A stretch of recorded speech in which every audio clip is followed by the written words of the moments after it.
Olá! Nesta aula de Direito Constitucional, a gente vai trabalhar a ordem social, a parte introdutória da ordem social e a parte da seguridade social, que se ramifica em saúde, previdência e assistência. Vamos para a tela para a gente começar a trabalhar a nossa ordem social. Olha aqui, a gente tem ordem social como um título da Constituição, não é? Título que corresponde aos direitos sociais. Então, a gente tem aqui a Constituição Federal, de 88, caracteriza-se como uma Constituição social. E em vários dispositivos podemos verificar essa característica. Então, a nossa Constituição ela é uma Constituição social, ela exige, certo, que o Estado seja um Estado social. Tá? O Estado brasileiro é um Estado social. O que é o Estado social? É aquele que interfere nas relações sociais, econômicas e culturais para proteger os grupos menos favorecidos. Então, isso é uma realidade, tá? do direito constitucional da Constituição atual, né? E nem foi novidade na Constituição atual. Tá? Então, a gente tem dentro desse Estado social, dentro dessa Constituição social, os direitos sociais,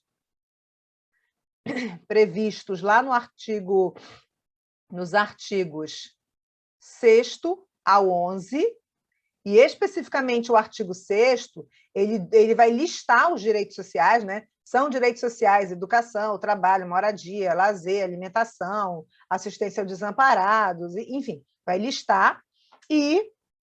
Só que lá nos direitos sociais, a gente acaba estudando só o direito social do trabalhador.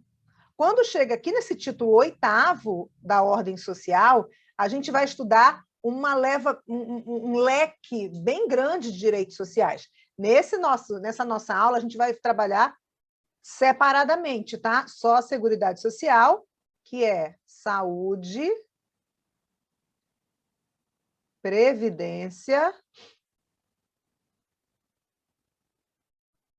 e assistência, tá? Mas o título 8º, ele traz outros direitos sociais dentro de outros capítulos, tá? Então, vamos lá. A Constituição Federal de 88 caracteriza-se como uma Constituição social e em vários dispositivos podendo verificar essa característica, principalmente no título 8º da ordem social. Só para fazer um comentário com você, a gente tem também um título chamado Ordem Econômica. Apesar de ser Ordem Econômica, o nome do título, é no título da Ordem Econômica que a gente tem moradia e política urbana, não é? Melhor falando, e política fundiária, reforma agrária, enfim, tá? Vamos lá. A ordem social tem como base o primado do trabalho e como objetivo o bem-estar. Então, a base é o primado do trabalho. Tá? Isso é uma prova, tá? E como objetivo, o bem-estar e justiça sociais. E encontra bastante equilíbrio com o título 7, o da ordem econômica, que também se fundamenta na valorização do trabalho humano e na livre iniciativa, conforme preconiza o artigo 170, caput da Constituição. Aqui eu cito para você a ordem econômica, tá? Que é um outro título, tá aqui, que é o título 7, tá? Que é a ordem econômica que fala de política fundiária, que fala de política urbana, mas nós não vamos estudar nessa aula a ordem econômica. Vamos lá.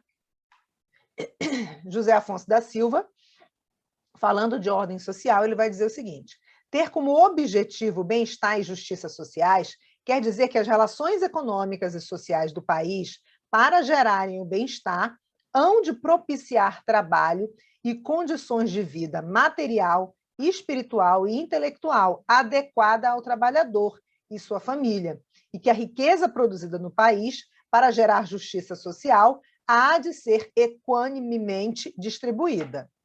Vamos seguir.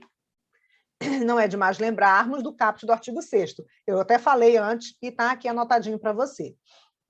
São direitos sociais, educação, a saúde, a alimentação, o trabalho, a moradia, o transporte, o lazer, a segurança, a previdência social, a proteção à maternidade e à infância e a assistência aos desamparados na forma desta Constituição. Então, aqui, o caput do artigo 6º, Ele traz um rol exemplificativo dos direitos sociais, ok?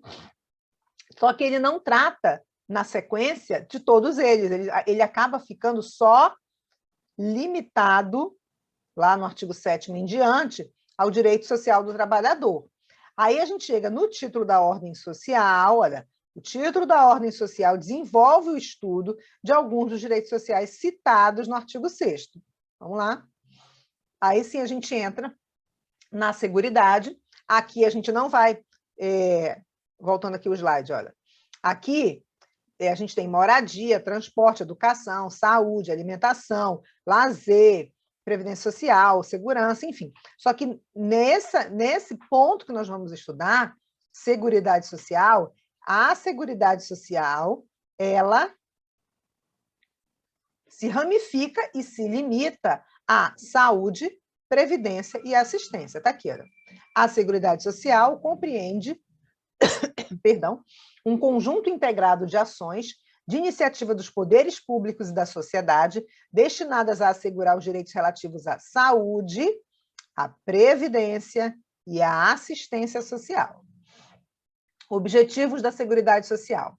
A universalidade da cobertura e do atendimento, tá? Todo mundo tem que ser atendido, tem que ser coberto e atendido pela Seguridade Social.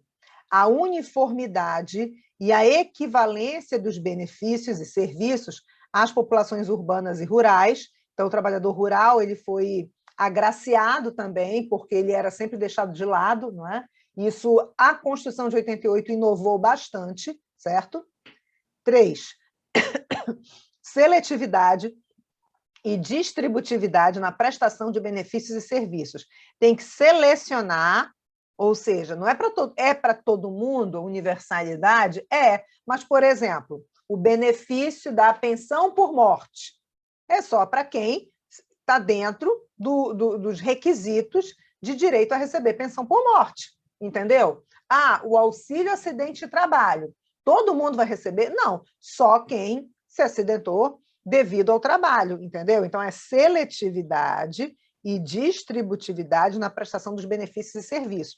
Não há contrariedade entre a universalidade da cobertura e do atendimento e seletividade e distributividade na prestação de benefícios e serviços. Vamos amparar todo mundo, mas quando esse todo mundo se enquadrar nos requisitos, tá bom? Vamos lá.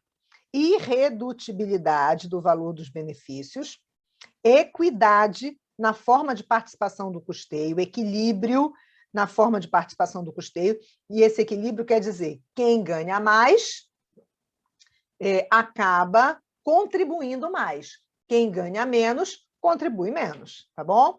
Vamos seguir.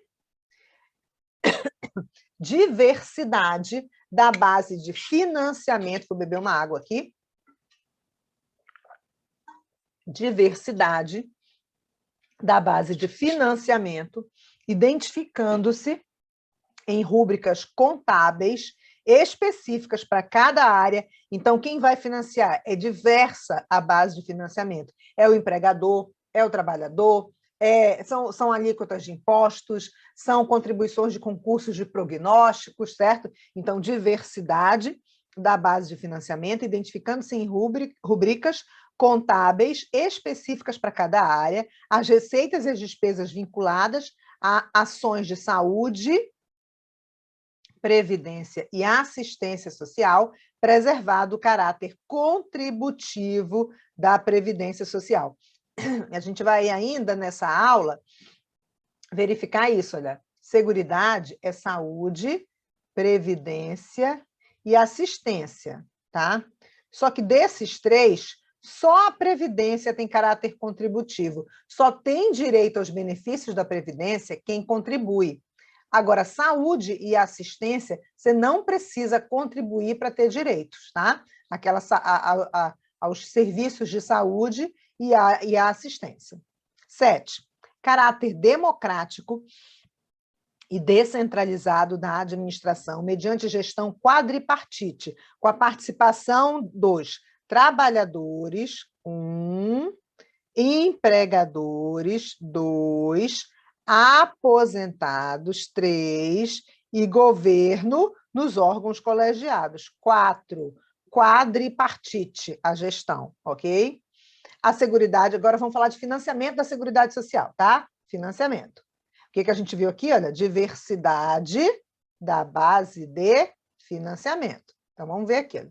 A Seguridade será financiada por toda a sociedade, de forma direta e indireta, nos termos da lei, mediante recursos provenientes dos orçamentos da União, Estado, DF e município. Aí a pergunta: há outras fontes de financiamento da Seguridade Social? Sim, as contribuições sociais, ok? Qual a origem dessas contribuições sociais? Vamos lá. Inciso 1, do empregador, da empresa e da entidade a ela equiparada na forma da lei. Karina, o que seria entidade a ela equiparada? Partido político, associação. O que mais? A gente podia colocar também aqui o empregador doméstico, o empregador que, vamos imaginar, um escritório de contabilidade, um escritório de advocacia, certo? Ele é equiparado à empresa, é uma entidade equiparada à empresa. Mas eu acho melhor esses: associação, sociedade civil, sociedade, por exemplo, de um consultório de dentistas. São 3 dentistas, é uma sociedade civil de prestação de serviço, certo? Então, não é uma empresa, mas equiparada à empresa, a entidade a ela equiparada na forma da lei, incidindo. Vamos lá, como é que vai ser essas contribuições? Do empregador da empresa ou de entidade a ela equiparada? A linha A, da folha de pagamento, incidindo sobre a folha de salário, né? E demais rendimentos do trabalho, pagos ou creditados a qualquer título à pessoa física que lhe preste serviço, mesmo sem vínculo empregatício. Então, pessoa física que presta serviço, mesmo que não seja um vínculo empregatício, foi alguém que foi lá fazer manutenção nos computadores, foi alguém que foi fazer limpeza na central de ar-condicionado, certo? Prestou serviço, então vai ter que ter contribuição daquilo que foi pago ou creditado. Olha só que interessante. Pode ser que o valor não tenha sido pago, porque o indivíduo não foi buscar o dinheiro. Ele prestou o serviço, mas ele não foi buscar ainda o dinheiro. Mas ele não tem direito? Então, na folha de pagamento foi creditado a ele, mesmo que ele não tenha ainda recebido, ok? Então, tem que calcular em cima desse valor creditado o percentual para contribuição previdenciária, tá? B, receita ou faturamento. C, lucro. Inciso 2, do trabalhador, né, ainda a origem das contribuições, e dos demais segurados da Previdência Social, podendo ser adotadas alíquotas progressivas de acordo com o valor do salário de contribuição, não incidindo contribuição sobre a aposentadoria, e pensão concedidas pelo regime geral de Previdência. Então, quem é aposentado e quem é pensionista do RGPS, tá? Não contribuem, tá? Para a Previdência, não contribuem para a Previdência, tá? 3, sobre as receitas de concursos de prognósticos, que são as loterias. Concursos de prognósticos são simplesmente as loterias, tá? Mega Sena, Lotomania. Eu nem sei quais são, eu só conheço a Mega Sena mesmo, todo mundo só fala da Mega Sena. Mas tem umas outras lá que se joga, né? Todos esses jogos de loteria a gente chama de concursos de prognósticos. Tem um percentual bem alto, tá? Que é recolhido dessas apostas, tá? 4, do importador de bens ou serviços do exterior ou de quem a lei a ele equiparar. As receitas dos estados, do DF e dos municípios destinadas à Seguridade Social constarão dos respectivos orçamentos, não integrando o orçamento da União. A proposta de orçamento da Seguridade Social deverá ser elaborada de forma integrada pelos órgãos responsáveis pela saúde, previdência e assistência social, tendo em vista as metas e prioridades estabelecidas na Lei de Diretrizes Orçamentárias, assegurada a cada área a gestão de seus recursos. A pessoa jurídica em débito com o sistema da Seguridade Social, como estabelecido em lei, não poderá contratar com o poder público, nem dele receber benefícios ou incentivos fiscais ou creditícios. São regras gerais, tá? Que a Constituição traz sobre a Seguridade. A lei poderá instituir outras formas destinadas a garantir a manutenção ou expansão da Seguridade Social, observado o disposto do artigo 154, inciso 1, que fala de orçamento, tá? Esse artigo. Nenhum benefício ou serviço da Seguridade Social poderá ser criado, majorado ou estendido sem a correspondente fonte de custeio total, tá? Então, para ter um aumento do benefício, uma criação de um novo benefício, majoramento do benefício, tem que ter uma correspondente fonte de custeio. As contribuições sociais de que trata este artigo só poderão ser exigidas após decorridos 90 dias, é a noventena, né, da data da publicação da lei que as houver instituído ou modificado, não lhes aplicando o disposto no artigo 150, inciso 3, a linha B, tá? Então, aqui é noventena, não é anterioridade tributária, tá? Só para a gente usar o termo certo, que é noventena, que é esse prazo de 90 dias, né? São isentas de contribuições para a Seguridade Social as entidades beneficentes de assistência social que atendam às exigências estabelecidas em lei.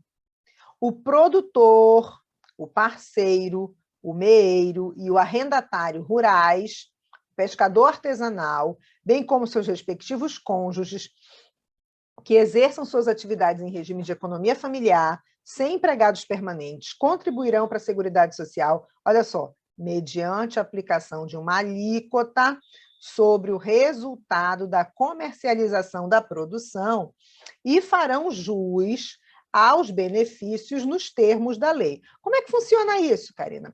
Vou explicar para você. É assim, esse produtor, parceiro, meeiro, todos esses termos aí, é o trabalhador rural, é o pequeno produtor rural, ok? Ele não ganha salário, ele não é um empresário, aqui não é o fazendeiro, o cara lá, dono da fazenda, que tem empregados, que tem soja, pecuária, enfim, esse aí é pessoa... Esse aí, na verdade, muitas vezes, na grande maioria das vezes, é pessoa jurídica. Ele é empregador na condição de CNPJ, na condição de empresa, né? Aqui a gente está falando, perdão, aqui a gente está falando do pequeno produtor rural. Então, preste atenção, esse pequeno produtor rural, que é protegido lá no artigo 5º, inciso 26, a pequena propriedade rural, desde que trabalhada pela família, não será objeto de penhora para pagamento de débitos decorrentes da atividade produtiva. Lembra disso? A gente estudou isso. Então, esse pequeno produtor rural, muitas vezes ele planta uma cultura, sei lá, ele planta pimenta do reino, ele planta banana, ele cria porco, enfim, tá? Eu não sou da área rural, então não sei assim, tipo, planta banana, colhe de quanto em quanto tempo? Planta pimenta do reino, colhe de quanto em quanto tempo? Não sei.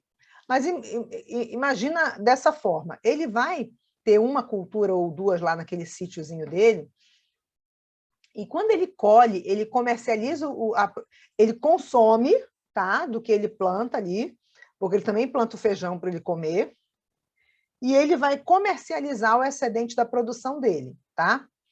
Então, ele não ganha salário, porque ele não tem um patrão para pagar o salário dele.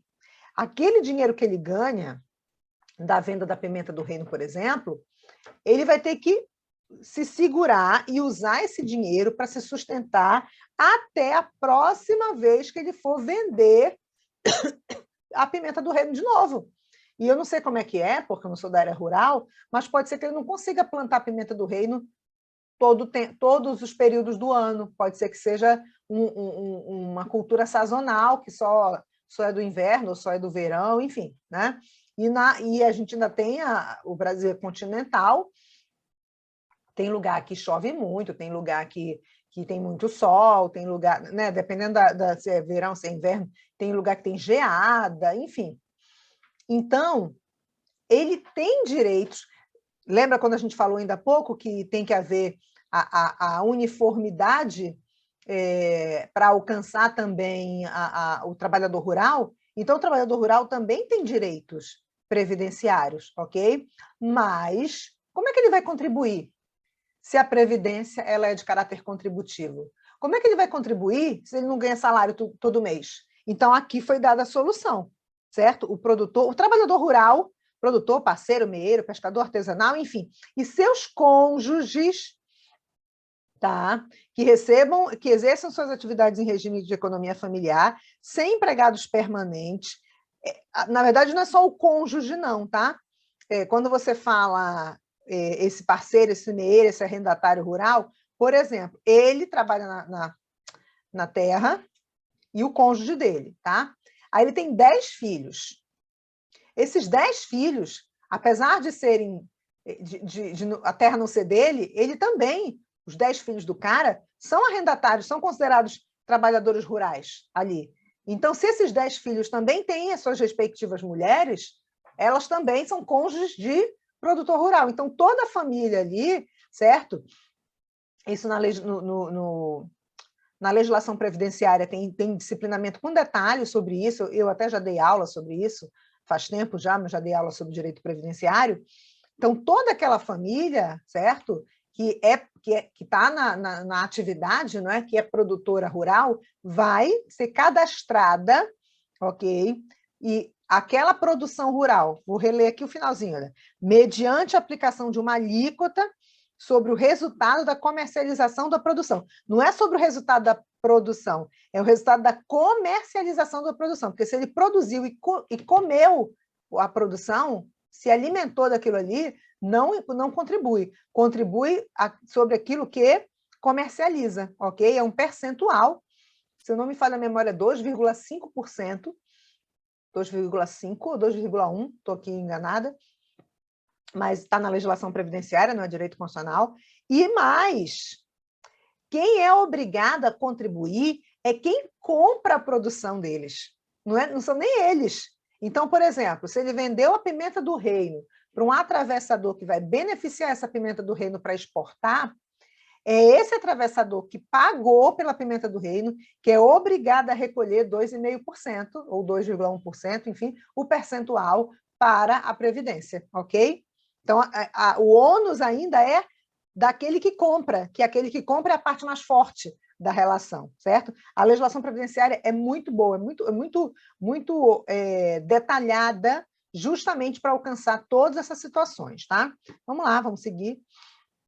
As contribuições sociais previstas no inciso 1 do caput deste artigo poderão ter alíquotas diferenciadas em razão da atividade econômica e da utilização intensiva de mão de obra, do porte da empresa ou da condição estrutural do mercado de trabalho, sendo também autorizada a adoção de bases de cálculo diferenciadas apenas nos casos das alíneas B e C do inciso 1 do caput, ok? Então, a gente tem, por exemplo, alíquotas econômicas diferenciadas em razão da atividade econômica, financeiras, bancos, enfim, seguradoras, elas têm um tipo de contribuição diferente, essas empresas. Por quê? Porque elas lucram mais em cima do mesmo trabalhador.